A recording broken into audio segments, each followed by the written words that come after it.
Allez, salut à tous et bienvenue dans l'heure des tchatcheurs. Très heureux de vous retrouver. Emilio Insué défraie la chronique depuis la révélation de la FIFA faite courant semaine. Oui, le soulier d'or de la CAN 2023 aurait joué illégalement pour la Guinée équatoriale, dont il porte les couleurs depuis 11 ans à présent. Alors, dans cette affaire, la FIFA a-t-elle fait preuve de laxisme? Voici le sujet. Mathieu Blé, Saint-Séverin, pour vous donner plus d'explications. C'est là vous, messieurs.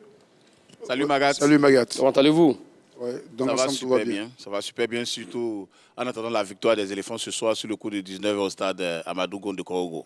Ben justement, oui, ce soir, mon cher Mathieu Blé, ce soir, la Côte d'Ivoire reçoit le Gabon pour le compte de la 3e journée des éliminatoires de la Coupe du Monde 2026. Justement, vous en parliez, mon cher Saint-Séverin, car désormais, vous aurez droit à un spécial tchatcheur éléphant avant chaque rencontre des éléphants de Côte d'Ivoire et après aussi également. Alors rendez-vous est pris ce soir à partir de 18h pour 45 minutes de débat et d'analyse chaud bouillante entre Choilier Demandé et Martial Goro et votre serviteur. Voilà, j'y arrive également à ne surtout pas manquer. Rendez-vous est pris donc ce soir à partir de 18h. Pour revenir au sujet, 27 21 59 93 99 27 21 59 93 99 autour de la question.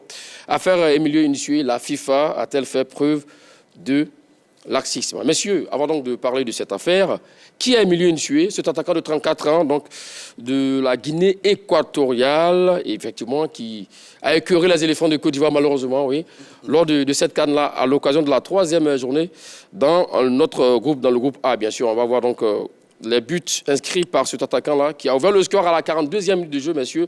À ce moment-là, oui, où on a vu donc la fameuse prise de tête des deux mains de la part de Jean-Luc Gasset. Et ça, c'était l'œuvre de Emilio Insué déjà. Une image qui est restée collée à l'image de Gasset sous la direction des éléphants de Côte d'Ivoire.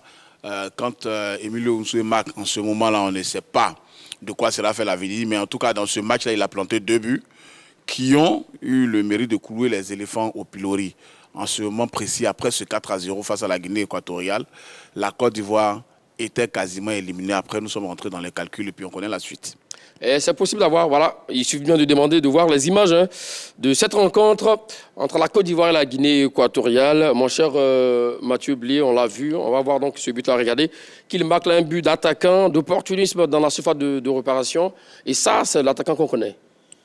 Effectivement, excusez-moi, mais aussi, on devrait l'admettre, ce jour-là, tous les dieux du football avaient décidé de dire non à la Côte d'Ivoire. Parce que j'avoue que les Ivoiriens avaient littéralement marché sur la rencontre jusqu'à ce que Emilio Insué ouvre le score. Et puis après, il a fait son doublé. Et puis naturellement, les Équato-Guinéens sont passés à la fête. Et puis ils ont, en tout cas, déjoué tous les espoirs en ce moment de toute une nation. Maintenant, malheureusement, le football ne retient que les vainqueurs et l'histoire a voulu que le grand vainqueur soit la Côte d'Ivoire. Mais je pense que cette défaite face à Emilio Insué et ses compatriotes a fait beaucoup de bien aux Ivoiriens dans la mesure où on est redescendu, je vais dire, sur la marche de l'humilité. Là, attention, on n'est pas en train de parler des éléphants de Côte d'Ivoire. Non, nous sommes en train de revoir un tout petit peu. Oui. En parlant des performances, on ne peut pas occulter cette rencontre. Je veux dire, qui a quand même mis beaucoup la lumière sur Emilio Insué. Exactement, c'est ça. Mais je veux dire, le fait de venir couler le pays au-dessus de ses propres installations a eu le mérite quand même de le mettre je vais dire, sur les feux des projecteurs de tout le monde entier. Et donc, en parlant de ça, on ne peut pas aussi occulter cette petite réalité qui a concerné cette rencontre. Là également, c'était donc son 4e but dans la compétition, car à l'occasion de la 2e journée, il avait déjà inscrit 3 buts face à la Guinée-Bissau. Et il va marquer dans son 5e but dans la compétition, messieurs, sur un contre fulgurant à la 15e minute de jeu, mon cher Saint-Séverin. À partir de ce moment-là, on s'est dit... À ce moment-là, la défense ivoirienne était complètement liquéfiée. À domicile, au stade Alassane Ouattara de Bimpe, les joueurs ivoiriens ont bu le calice jusqu'à la lie. Emilio Insué était à la fête. Comme vous le savez, durant la CAN, il portait le brassard de capitaine. Donc, en ce moment-là, tous les Ivoiriens disaient, mais est-ce qu'on avait un joueur comme ça dans nos rangs? Parce que là, il montrait le chemin de la victoire à ses coéquipiers. Dans la poule de la Côte d'Ivoire, on ne voyait pas la Guinée équatoriale s'en sortir. Mais face à la Côte d'Ivoire, et c'est d'ailleurs l'un des scores les plus lourds pour un pays qui reçoit la compétition dans l'histoire de la CAN. un sévère 4-0. Et puis, Emilio Nsoué en renard de surface. Et puis ensuite en opportuniste. Enfin, quelle que soit la position dans ce match-là, il a été impressionnant. Et la Côte d'Ivoire a été humiliée. Alors, est-ce un vrai buteur ou là, maintenant, pour vous rejoindre, où ce sont les éléphants qui étaient trop lourds ce jour-là face à Emilio Nsoué Lopez? Non, je pense que c'est un vrai buteur.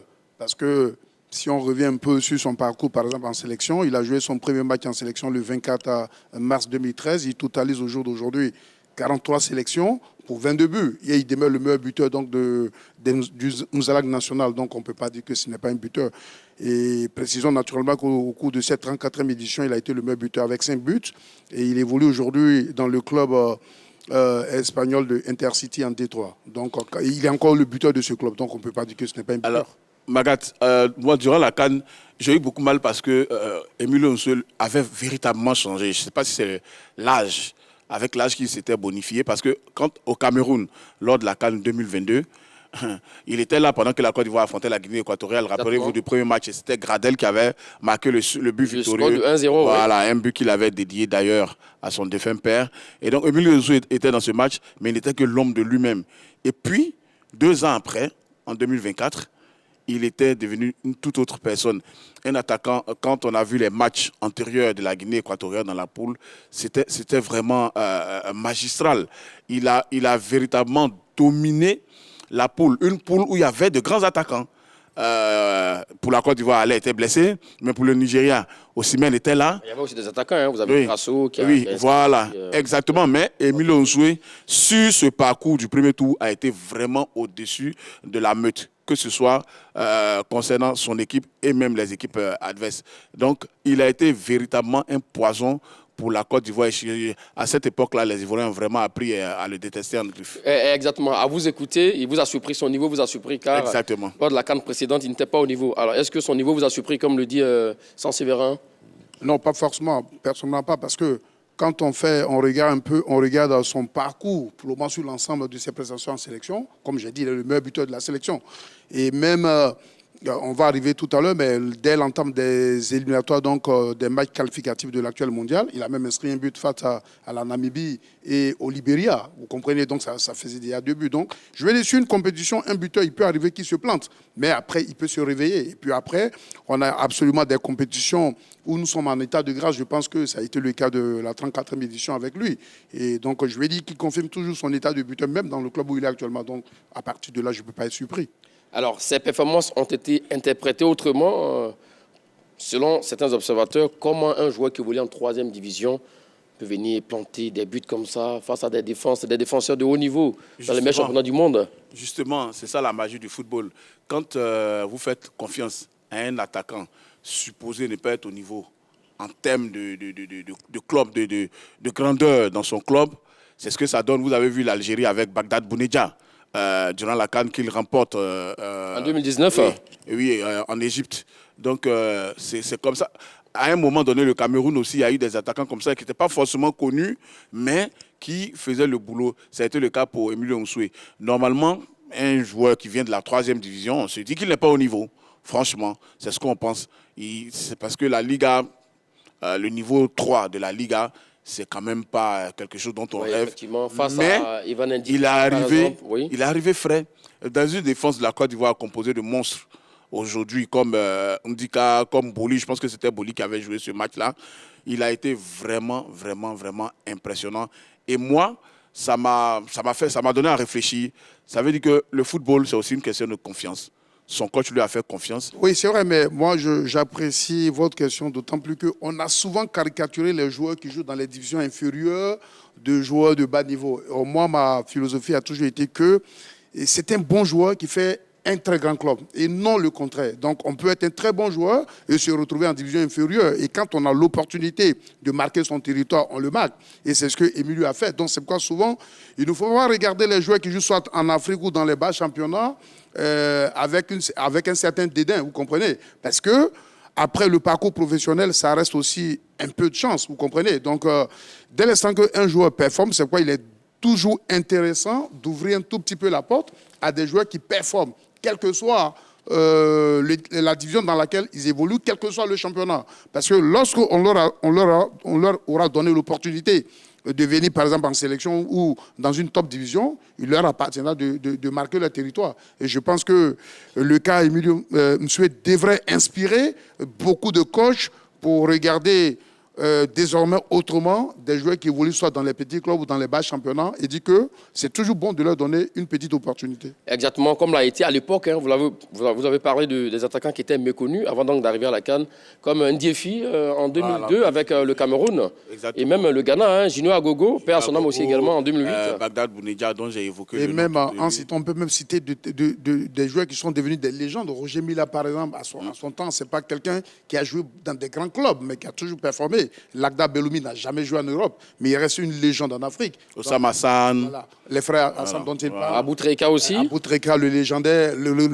Bon, là, il a fait. Mais contrairement, papa, à l'exemple de ceux qu'on vient de prendre, surtout sur le continent africain. On parlait surtout des divisions inférieures. Voilà, et ils jouent vraiment la Ligue des Champions. Je peux aussi citer on a le grand Moussa Traoré Aldo de Sénégal 92, c'est un Ivoirien qui jouait à l'Est dans le temps qui était un club de D2, mais il a performé à la CAN 92. Donc je veux dire, souvent c'est toujours bon de donner de l'opportunité, pas peut-être à tous, mais ceux qui sont dans les divisions inférieures, qui performent, il faut leur donner une petite chance et à eux de pouvoir la saisir. Et la chance lui a été donnée et effectivement, il s'est régalé avec ses 5 réalisations, d'où d'ailleurs il s'en sort avec le soulier d'or de la CAN 2023. Peut-être qu'il pourrait donc lui être retiré. Voilà, c'est ce qu'on entend. Oui, on verra tout ça. C'est bien cela? On verra tout ça, oui, qui pourrait lui être retiré. Qui pourrait aussi réhabiliter la Côte d'Ivoire parce que si on suit la logique de la FIFA aujourd'hui, on a joué contre un fantôme. Je comprends pourquoi on ne l'a pas vu marquer tous ses buts. D'accord, effectivement. Donc il parle de réhabilitation, mais la Côte d'Ivoire s'est déjà réhabilitée avec le trophée. Ouais, ça c'est vrai. Mais n'empêche que oui, le 4-0 laisse quand même... On veut effacer l'humiliation du 4-0. À mon avis, la victoire finale, en tout cas de mon point de vue, a déjà effacé. Donc du coup, pour moi, cette défaite a été un mal pour surtout un bien. Parce que si on avait gagné la Guinée-Équateur, peut-être il n'y aurait pas eu certains changements et peut-être on se serait planté lors des matchs couperés. Donc, il veut parler du changement de Gassé. Et peut-être qu'on se serait vu trop beau, peut-être aussi également. Ça, c'est vrai. Oui, mais alors, pour terminer sur le garçon, là, on est tous d'accord qu'il a vraiment de la qualité. C'est la faute, t'as pas de chance pour le retrouver comme ça. Non, le garçon a de la qualité. Vous savez, il y a beaucoup de joueurs qui ont de la qualité et qui n'ont jamais vraiment évolué dans les top clubs. Quand je reviens chez nous ici, je peux parler de Aboulaye Traoré. Pour moi, dans sa carrière, le top club, ça a été vraiment la SEC. Et pas les clubs où il est allé en Europe. Je vais parler de Wilfried Zaha. Il a échoué à Manchester United, qui est un top club, mais il s'est régalé à Crystal Palace. Il est devenu un dieu là. Et après Galatasaray, vous voyez que ça encore, c'est un peu... Donc, il y a des joueurs comme ça, oui, qui, lorsqu'ils sont dans des grands clubs, ne brillent pas, mais dans des clubs intermédiaires ou des petits clubs, ils montrent vraiment l'étendue de leur potentiel. C'est-à-dire qu'ils ne maîtrisent pas trop la pression. Bon, ça, c'est notre question. Pour revenir à la qualité du garçon, là, on est tous d'accord qu'il a vraiment la qualité. Là, c'est indiscutable. On ne peut pas performer à ce stade de la compétition si on n'a pas forcément des qualités. Maintenant, quand on voit la froideur et le sang-froid avec lequel il inscrit ses buts, ça montre que c'est un joueur qui a une certaine maîtrise, qui a le geste utile, approprié devant les buts. Donc, évidemment, qu'il a une qualité. C'est vrai qu'aujourd'hui, il est plus proche de la porte de sortie que d'entrée, mais toujours est-il que n'eût été cette affaire, il aurait quand même une carrière, on va dire, acceptable, parce qu'il a marqué les esprits. Ce n'est pas tout le monde qui devient toujours meilleur buteur d'une CAN. On a eu des buteurs de légende qui, malheureusement, n'ont jamais réussi à performer à ce stade. Donc, je vais dire, il y a du mérite. Maintenant, ce qui se passe là, est-ce que c'est de nature à consolider sa réputation, même s'il ne joue plus? En tout cas, c'est une question, mais toujours est-il que nous parlerons et chacun retiendra ce qu'il aura bien envie de retenir. Et effectivement, toujours est-il que dans cette affaire, il a beaucoup à perdre, hein, le garçon. Comme on le disait avant donc, de passer au débat, rappel sur cette information importantissime, on l'a dit, hein, désormais, vous aurez donc votre tchatcheur spécial éléphant avant pour les analyses les plus pointueuses entre Charlie Demandé et Martial Gourou à ne surtout pas manquer à partir de 18h. Merci. Revenons donc à notre sujet, comme on le disait. Hein. Alors, donc, selon la FIFA, Emilio Nsue, le footballeur qui a joué 11 ans illégalement pour la Guinée équatoriale, vient d'être suspendu pour 6 mois. Alors, la question qu'on se pose aujourd'hui, la FIFA a-t-elle fait preuve de laxisme là-dessus? Nous vous écoutons sans Séverin. Oui, je pense s'il y avait un mot même fort, je l'aurais employé. Ah oui? On ne peut pas laisser un footballeur de ce niveau-là jouer une compétition comme la CAN, parce qu'Emilio Nsue a joué 3 CAN. En 2015, chez lui, à domicile en Guinée équatoriale. Au Cameroun, en 2021, elle a eu lieu en 2022. Et puis, en 2024, la CAN 2023 en Côte d'Ivoire. Mais c'est incroyable que 11 ans après, la FIFA se rende compte que ce joueur a porté les crampons illégalement. Il a martyrisé des défenses illégalement. Il a infligé une honte nationale à la Côte d'Ivoire illégalement. Je suis choqué d'apprendre ça de la part de la FIFA. Pour moi, c'est un laxisme insoutenable. Mathieu Blé, voici les premières réponses de Saint-Séverin. Qu'en dites-vous? Non, mais déjà, avant de parler de quoi que ce soit, il faut connaître ce que c'est que le racisme. C'est juste l'attitude de quelqu'un qui est excessivement tolérant, indulgent. Maintenant, est-ce que dans l'affaire Emilio Nsue, vous me rappelez un peu son troisième nom là? Ouais, Lopez. Est-ce que c'est le cas? Moi, je dirais non. Parce qu'il joue son premier match avec la sélection de la Guinée équatoriale le 24 mars 2013. Mais déjà, au cours de cette même année, la FIFA intervient et mentionne qu'il ne mérite pas, donc il est inéligible par rapport à la demande de nationalité, vous comprenez? Et donc, il s'en est suivi même quelques sanctions annulant certains matchs auxquels il n'avait déjà pris part. Donc, la FIFA, à ce niveau, a joué son rôle régalien. Maintenant, on va dérouler, mais donc s'il y a laxisme, à mon avis, c'est plutôt les autorités de la Fédé, de la Guinée équatorienne à qui la fêtière donne une information, fait des injections, qui ferme les oreilles, son esprit et qui travaille tête baissée. Vous comprenez? Donc le laxisme, à mon avis, c'est à ce niveau. Vous comprenez qu'on devrait plutôt le rechercher. Et je pense que ce laxisme a conduit aujourd'hui cette sélection vers des conséquences graves. Vous comprenez? Parce que tant que le voleur, il vole, il pense que c'est la meilleure manière d'opérer, mais c'est le jour où il est attrapé, qu'il crie à l'innocence, qu'il parle d'indulgence, qu'il parle de Dieu. Donc voilà. Donc je pense que la FIFA, à ce niveau, a fait son travail. Et ceux qui sont les adeptes du laxisme ne pourront que récolter ce qu'ils vont récolter ce matin, ou ce qu'ils ont déjà récolté. Et il vous a convaincu là-dessus? Non, mais attends, Magat, c'est dédié. La FIFA laisse pendant 11 ans un footballeur international jouer de grandes compétitions. Parce que, vous savez, quand les demandes d'accréditation, quand les listes pour les équipes nationales sont faites, tout ça, ça va à la CAF, ça va à la FIFA. Vous avez vu que le président actuel, il est toujours aux grandes compétitions.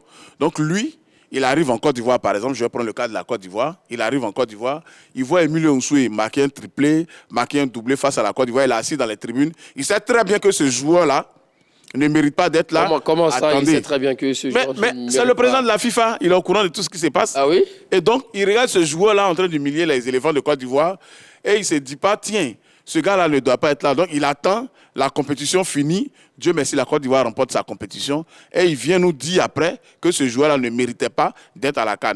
Mais non. Est-ce que ce n'est pas maintenant qu'on a découvert la forfaiture? Non, ce n'est pas possible. Mon contradicteur vient de dire tout à l'heure que la Guinée avait déjà été sanctionnée. Mais ça veut dire que la FIFA est au courant depuis. Mais si vous êtes au courant d'une telle affaire, mais ce joueur-là, il ne doit pas être sanctionné que pour quelques matchs. Il doit être sanctionné à vie. Pourquoi? Parce que la preuve, vous finissez de le sanctionner 2 matchs, 3 matchs, il revient humilier tout un pays, faire pleurer toute une nation. Mais non, je dis non. La FIFA, sur ce coup-là, a fait preuve de laxisme et c'est bien dommage. Ce n'est pas la seule affaire, d'ailleurs, il y en a beaucoup, mais celle-là, évidemment, elle choque le monde entier.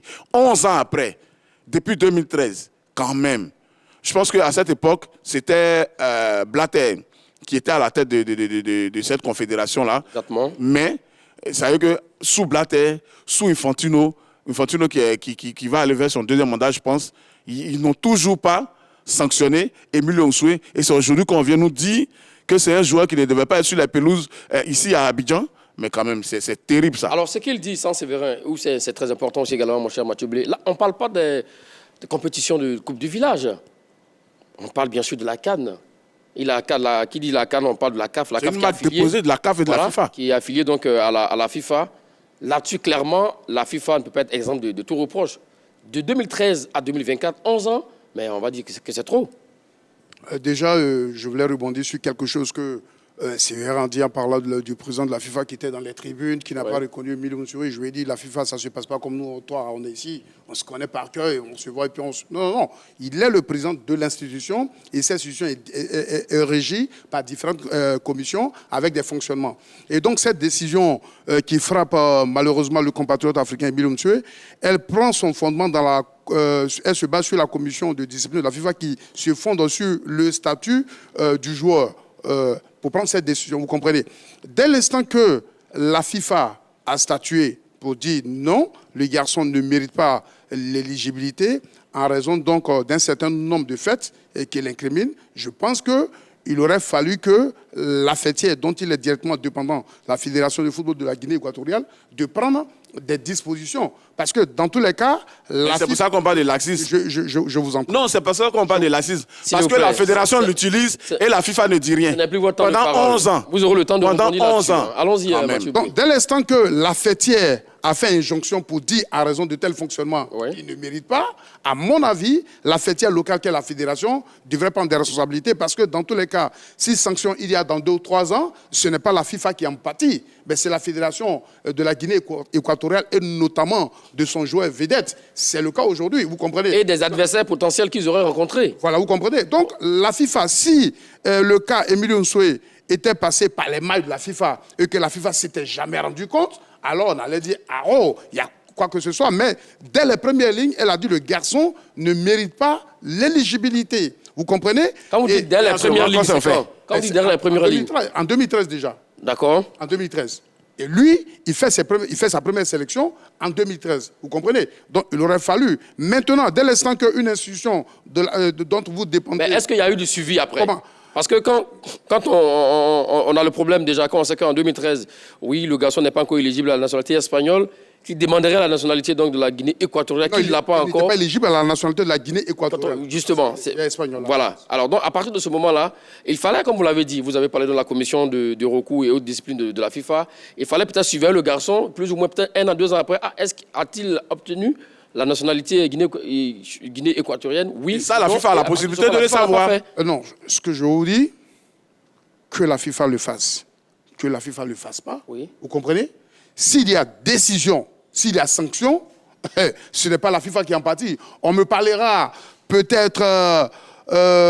mais je ne crois pas que la FIFA, dès l'instant qu'elle a dit que le garçon ne mérite pas l'éligibilité, n'a pas adressé, je vais dire, une sentence. Parce que la décision pour laquelle nous sommes ce matin ici, c'est une répétition de la même chose. Vous comprenez un peu? Les mêmes choses. Oui, mais qui arrive un peu. C'est pour ça qu'on parle de laxisme. Non, mais si ça, que ça arrive tardivement, que ça n'arrive pas tardivement, la FIFA n'en pâtit pas. Mais il y a bien évidemment quelqu'un qui en pâtit. Il y a bien évidemment une équipe qui en pâtit. Donc l'équipe qui en pâtit, c'est elle qui a fait preuve de laxisme. Parce que dans tous les cas, quand ça tombe, c'est cette équipe qui perd. Ce n'est pas la FIFA qui perd 2 matchs ce matin.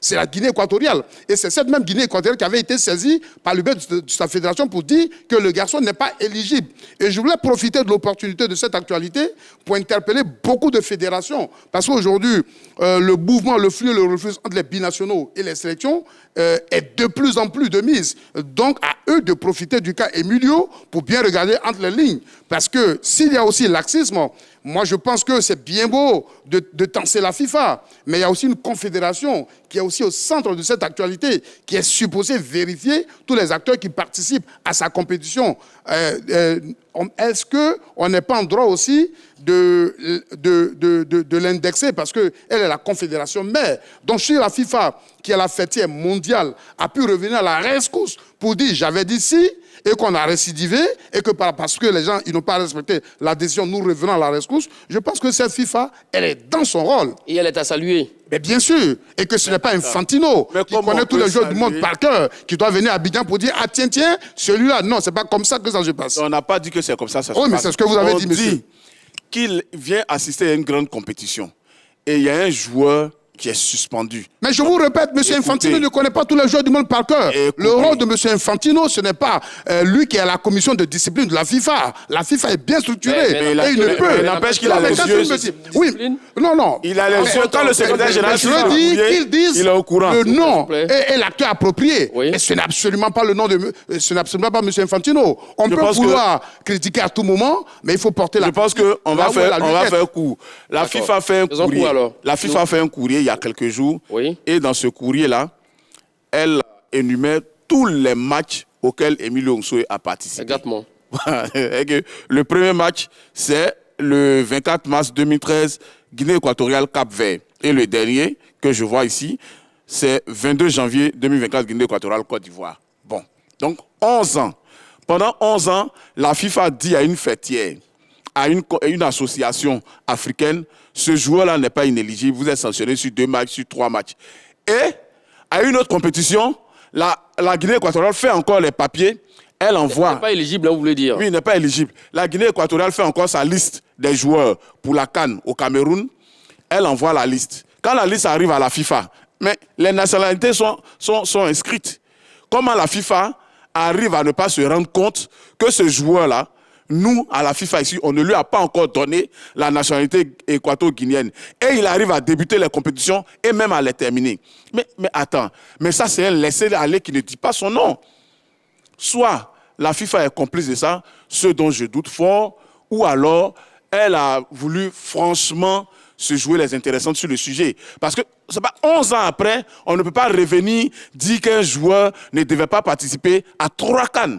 Mais ces documents arrivent toujours dans les bureaux de la FIFA. Comment ils ne se rendent pas compte? Quelque part, Oui, la FIFA a failli. quand même, la FIFA a failli, c'est pour ça que nous sommes en train de parler de la FIFA. Exactement. Et si quelqu'un dit que la FIFA n'a pas failli, donc je ne sais pas à quel moment on peut faillir dans une histoire comme ça. Vous ne pouvez pas laisser quelqu'un pendant 11 ans se balader sur tous les stades d'Afrique, sur tous les stades du monde, parce que la Guinée équatoriale joue aussi les éliminatoires de la Coupe du Monde.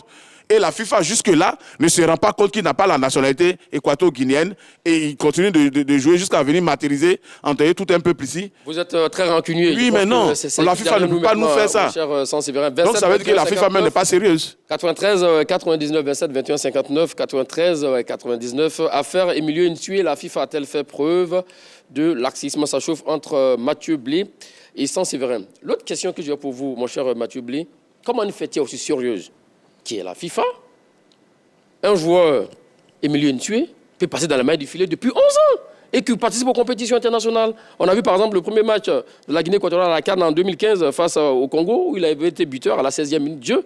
Par exemple, s'il n'était pas de ce match-là, il avait été le premier buteur, il n'était pas de ce match, Congo gagnait ce match par un but à 0. Voilà, donc voici un peu le fait que le garçon est passé dans les mailles du filet, ça entachait un peu plus ou moins toutes les rencontres auxquelles il a pris part.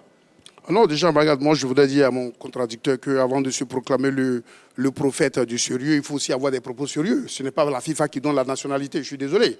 Et lorsque une fédération envoie une demande... C'est la FIFA qui valide les nationalités sportives. Lorsque une messieurs, fédération nous avons un appelant, mon cher Mathieu Blavet, votre permission, on le prend et puis on revient à vous pour la suite de vos arguments. C'est là vous, monsieur Kwaku Gustave.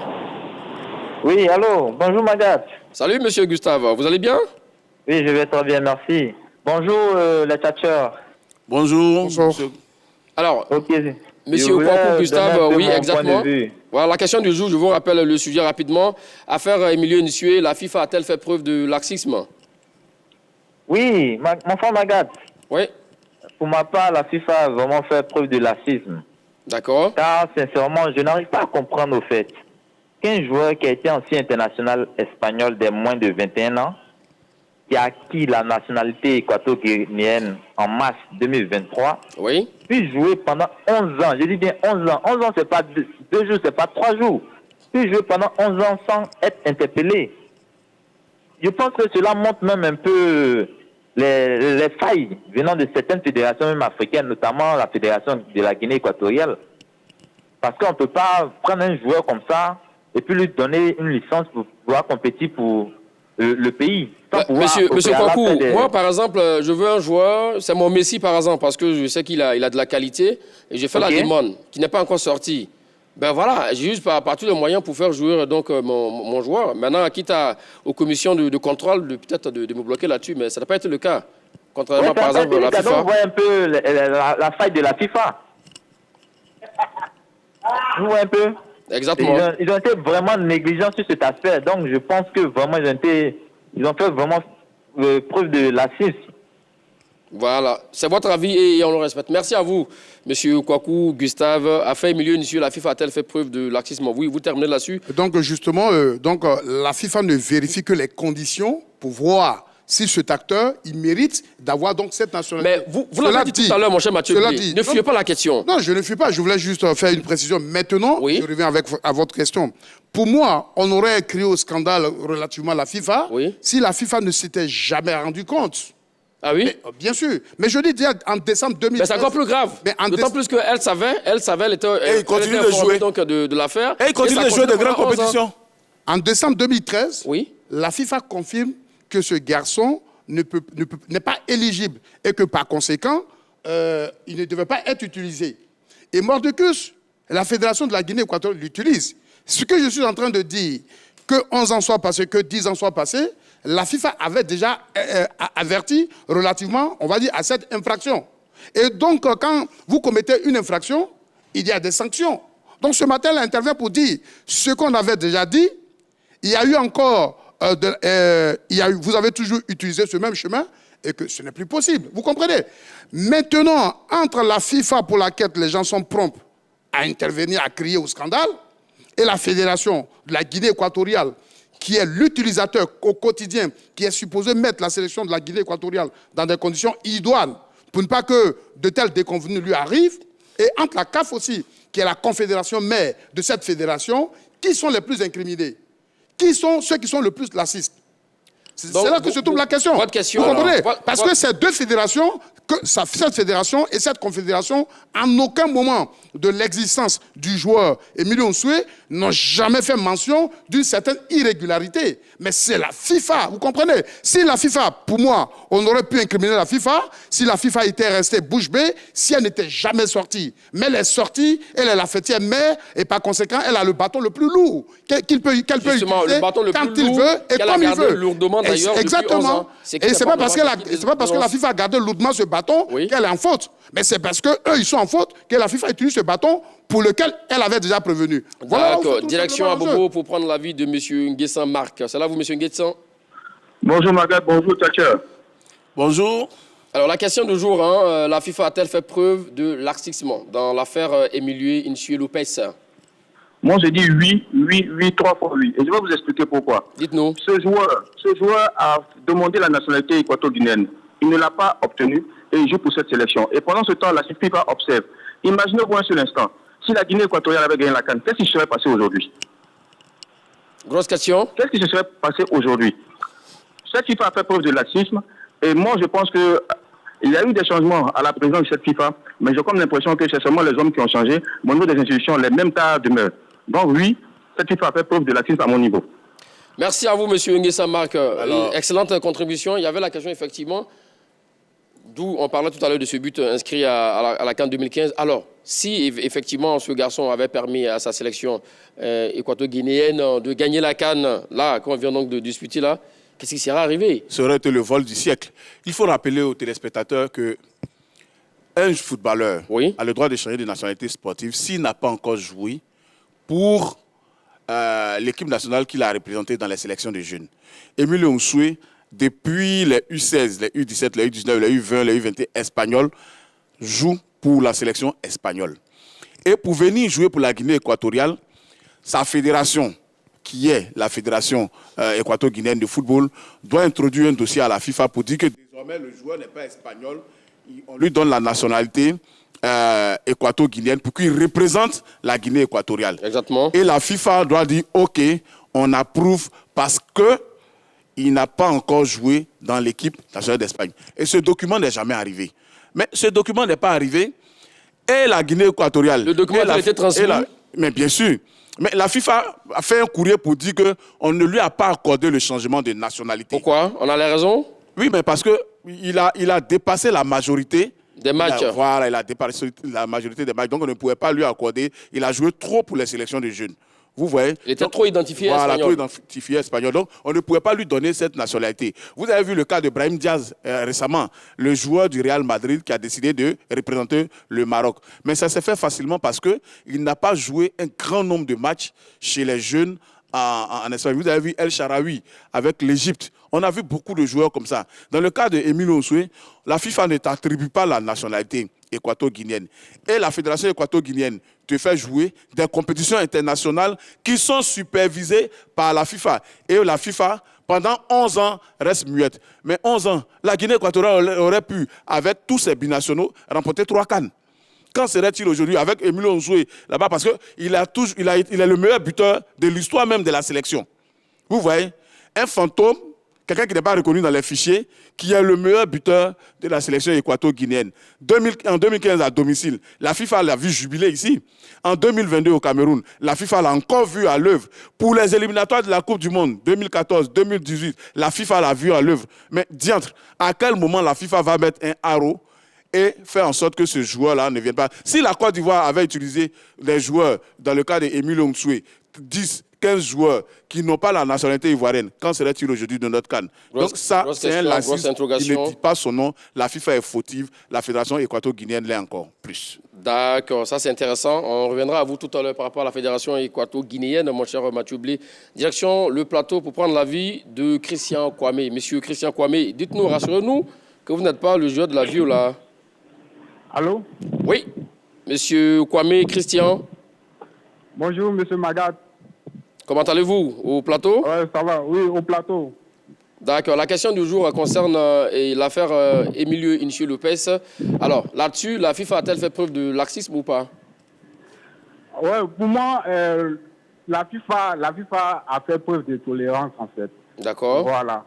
Mais moi, j'accuse la fédération équato-guinéenne parce que elle a laissé Emilio pendant 11 ans jouer dans l'équipe nationale. Mais la fédération veut son joueur. Pour la fédération, Emilio Nsoué, c'est son Messi, c'est son Ronaldo. Mais elle ne pourrait pas laisser... Oui, mais elle profite de la petite faille pour l'introduire. Non, elle ne pourrait pas laisser le joueur jouer pendant 11 ans. Alors qu'il avait joué 42 matchs. Il a marqué 23 buts. Un but, et puis un but qui nous a vraiment fait du mal. Deux plus précisément, hein. D'accord. Ouais. Donc, pour résumer, selon vous, dans l'affaire, c'est la FIFA qui est en faute. Non, bien avant ça, il a joué en Espagne avec les jeunes dans l'équipe des jeunes de l'Espagne. D'accord. Et puis, il a joué 26 matchs là-bas. C'est en 2013 qu'il a eu la nationalité, comment on appelle ça? Équato-guinéenne, là-dessus. Voilà. Non, normalement, on ne devait pas le laisser jouer alors qu'il était en faute. On ne devait pas le laisser jouer dans l'équipe nationale. Maintenant, il est venu là jouer 11 ans pendant qu'il était en illégalité. Tu vois, on ne pouvait pas le laisser comme ça jouer. Vraiment, merci beaucoup, monsieur Kwame Christian. C'est vraiment une affaire au Cambolex, vraiment qui fait tâche, qui ne n'ont pas du tout la FIFA. Alors, vous dites que ce n'est pas la FIFA. Alors, qui doit-on véritablement blâmer dans cette affaire, mon cher Mathieu Blé? Je crois que mon contradicteur, il n'y a que les esprits laxistes et complaisants qui peuvent avoir un débat sur une telle question évidente. Ah oui? Parce que dès l'instant que la Fédération équato-guinéenne introduit une demande et que la FIFA dit que votre poulet n'est pas éligible pour telle raison... Donc pour la FIFA, ça devait être suivi? Non, je viens. Et que la FIFA a donné une réponse plus claire pour dire que le garçon n'est plus éligible. Vous comprenez un peu? Et si la Fédération pense qu'elle a une armature pour le rendre éligible, elle revient à la rescousse avec d'autres arguments. Mais on ne l'utilise pas avant d'avoir l'assentiment, l'accord de la FIFA. Quand vous le faites, vous faites harakiri, vous devenez un voleur, vous devenez frauduleux. Vous comprenez? C'est pourquoi je dis que c'est même pas, il n'y a même pas de débat en la matière. C'est vrai qu'il y a des esprits bégistes qui pensent qu'en s'attaquant à la FIFA... Vous n'avez pas répondu à la question. Je viens. Si ce n'est pas la FIFA qui doit blâmer. En s'attaquant à la FIFA, oui, ils font preuve d'un certain déterminisme. Mais je veux dire aujourd'hui, vous avez posé la question, à supposer que la Guinée équatoriale remporte la CAN. Oui. Qu'est-ce qui se passerait? Mais c'est à la CAF qu'il aurait fallu poser la question. Parce que c'est la CAF qui organise la CAN. C'est la CAF qui est souveraine de la FIFA. sur la CAN. Mais je veux dire, chaque confédération joue d'une certaine autonomie dans l'organisation. Ce n'est pas la FIFA qui donne les dates de compétition de la CAN. Ce n'est pas la FIFA qui organise la CAN. Donc c'est à cette confédération qu'il aurait fallu poser la question parce que c'est elle et la fédération guinéenne qui, à mon avis, sont en plein cœur du fameux laxisme dont vous parlez. Donc s'il y a laxisme, il faut plutôt aller du côté d'abord de la fédération équato-guinéenne qui fait très mal son travail, qui utilise des joueurs qui ne sont pas qualifiés, qui ne sont pas habilités. Merci. Il ne faut pas sauter là, vous comprenez? Parce que la FIFA, si la FIFA ne s'était pas rendu compte, si la FIFA ne s'est jamais prononcée, alors on peut dire un tant soit peu. Mais ce n'est pas le cas. Mais on a dit à la fédération que le poulain n'est pas éligible. Et comme elle se sent suffisamment forte, elle l'utilise. Maintenant, c'est l'heure des conséquences. Alors, Magat, il faut les assumer. Je pense que Aussi je simple que ce vais soit. répondre clairement à votre question. Oui, La FIFA est l'association qui gère le football mondial. d'accord. Rien ne se fait dans le monde concernant le football sans l'assentiment, l'avis de la FIFA. Si une fédération triche avec un joueur qui n'est pas éligible pour jouer sous sa vareuse, ça veut dire que c'est la FIFA qui est coupable. La FIFA est donc la seule à indexer. Sur la Parce que, forme. quel que soit ce qui se passe, même dans les clubs Mais les la plus FIFA a petits, dans les pays les plus petits, ça finit par être tranché par la FIFA. Donc, si la FIFA a dit que le garçon est inéligible et que vous l'utilisez mordicus, il y a des sanctions. Comment un garçon inéligible est utilisé pendant 11 ans dans les compétitions de la FIFA? C'est là la question, mon cher Mathieu Blé. Et surtout, quand vous savez qu'il est inéligible, vous êtes là. pourquoi il n'y a pas eu de suivi? Vous savez pourquoi il n'y a pas eu de qu'on suivi? dise, il y a un petit temps de règne d'un voleur. Vous comprenez? On va dire les choses simples. Vous comprenez? Mais après, on finit par se prendre. Vous comprenez? D'accord. Le problème au jour ce matin, c'est plutôt la fédération équato-guinéenne. Parce que la FIFA lui a expliqué clairement que le garçon était inéligible. Bon, elle s'est entêtée, ben, il faut tirer le vin. C'est aussi simple que ça. Donc, revenons aux sanctions. Et maintenant, oui. comment est-ce que la CAF, parce que vous virevoltez, vous sautez, comment est-ce que la CAF, qui est la confédération dont dépend cette fédération, pour laquelle le joueur a joué des compétitions d'envergure, ne se rend pas aussi compte? C'est aussi une question qui mérite d'être posée. Exactement. Et c'est une très bonne question d'ailleurs. Alors, les sanctions sont tombées. Le joueur a été suspendu pour 6 mois. C'est bien cela. Et il ne devrait pas participer à une quelconque rencontre avec son équipe nationale. Oui, hier, d'ailleurs, la Guinée équatoriale a joué face à la Tunisie, Oui. enfin il y a 2 jours, et la Tunisie a battu la Guinée équatoriale 1-0. Emilio Nsoué est sorti de sa retraite, il est dans le groupe, mais il n'a pas participé au match. Je dis que c'est maintenant que la fédération équato-guinéenne se rend compte qu'elle marche sur des œufs. Mais ça, c'est parce que la FIFA a laissé faire pendant longtemps, d'où le lacisme dont on parle. Et un autre point également, bon, plus de 100 millions de francs CFA à payer comme amende. Et 2 matchs perdus déjà au mois de novembre. Est-ce que tout ça, ça Les fait... matchs des éliminatoires de la Coupe du Monde Oui, 2026. de la part de la Guinée équatoriale. C'est pas de trop, ces sanctions-là, ou bien c'est pas la mesure de la fraude? Je pense que c'est une sanction. C'est une conséquence pour laquelle la fédération équato-guinéenne est entièrement responsable. Vous comprenez? Parce que l'administratif concernant la sélection, c'est plutôt la fédération équato-guinéenne. Et elle ne peut pas dire qu'elle n'était pas au courant de cette histoire qui pendait depuis des années. Donc c'est là l'occasion, quand vous avez des responsabilités à assumer, mais il faut les assumer avec déférence, il faut les assumer avec sérieux. Et quand on n'est pas sérieux par moment, voilà ce qu'on récolte. Et ce n'est pas la FIFA qui est en train de récolter ce matin. C'est pourquoi la FIFA ne peut pas être laxiste, mais ceux qui ont été laxistes sont en train de récolter la conséquence de leur attitude. De leur forfaiture. De leur forfaiture. Merci pour le mot que vous nous prêtez. Exactement. Voilà. Alors, très rapidement, Et avec ceux qui ont leur thèse. vous avez beaucoup parlé, effectivement, de la CAF. Donc, en quelques secondes, rapidement, que doit faire la CAF là-dessus, sur cette affaire? Mais c'est simple. En général, la CAF se plie aux sanctions qui viennent de la FIFA. Donc, je pense qu'il va y avoir un comité exécutif de la CAF très prochainement. Et c'est à l'occasion de ce comité exécutif où on aura la date d'ailleurs de la prochaine CAN en 2025, pour qui il a beaucoup de bruit autour. Et le cas Emilio Nsoué, tous ces 2 cas-là, la CAN 2025 et le cas Emilio Nsoué seront traités. Mais je pense que le joueur va prendre encore plus cher et sa sélection également. C'est votre avis là-dessus? Que doit faire la CAF? Bon, dans tous les cas, c'est une actualité bouillante.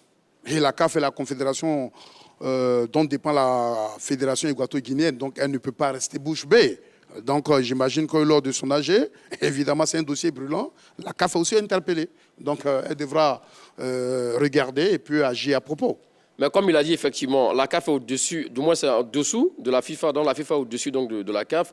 Si la CAF donne des sanctions déjà, que peut faire... si la FIFA donne des sanctions déjà, pardon, que peut faire la CAF dans... Non, je lui ai dit, évidemment que la CAF n'a pas la capacité d'empêcher les sanctions de la FIFA, mais je lui ai dit, vu le cas de cette fraude qui est plus que abouti, parce que je pense que la CAF n'est pas aussi là pour encourager les fraudes. Exactement.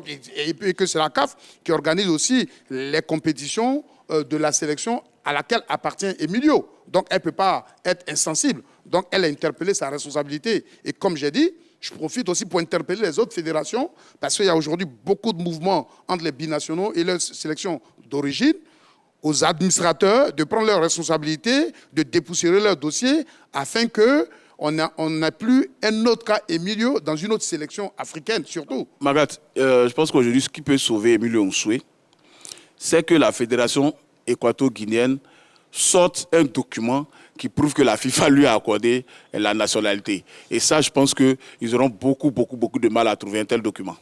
Effectivement, là-dessus. Donc, selon vous, c'est un cas d'école, hein, voilà, donc, sur lequel la CAF peut se baser désormais, peut-être pour... Exactement. Vous savez qu'aujourd'hui, les mouvements se font très vite. Beaucoup de sélections en mal de talents ou même qui ont des talents mais qui en recherchent d'autres sont accros aux binationaux. Il faut faire attention, faire en sorte que ces joueurs-là aient de véritables documents afin d'évoluer sous les sélections pour que la vie des sélections soit saine. Donc, c'est ça, hein? Non, mais je vais revenir là-dessus. Beaucoup de sélections ne sont pas accros aux binationaux. Parce que, contrairement à ce qu'on peut faire croire, les binationaux, c'est simplement des garçons qui jouent d'une double nationalité. Donc, à la base, ils sont aussi des Africains et ils ont le choix d'opter pour une nationalité. Et quand ils sont forts, mais les sélections doivent les appeler. Mais messieurs, comme vous êtes des journalistes acerbes également, vous avez là de la critique, souvent aussi faisant des suggestions, qu'est-ce que vous suggérez dans ce genre de cas-là désormais, comme vous l'avez dit pour les autres fédérations, au-delà de les interpeller? Mais si vous m'avez bien écouté, moi j'ai déjà fait ma suggestion. Ma suggestion est que... Vous êtes très bien écouté. Quand vous avez la responsabilité de la gestion des équipes nationales, qui implique l'avenir et beaucoup d'enjeux, je pense qu'il faut simplement être sérieux. Au lieu de dire que le LACIM vient de la FIFA. Je pense que les autorités, les responsables de la Fédération équato-guinéenne auraient bien fait leur travail, que ce détail ne serait pas arrivé, ce détail qui est lourd de conséquences, vous comprenez? Donc, c'est simplement, il faut être de plus en plus sérieux, professionnel, et puis suivre tous les dossiers de manière méticuleuse. Ça empêchera d'avoir des déconvenues de ce type. Moi, je pense que, on n'a plus assez de temps, mon cher. Je pense que la FIFA doit sanctionner 5 ans minimum les fédérations qui jouent avec les changements. Ça, par exemple, c'est une proposition acceptable, mais c'est aussi lourd, hein, comme...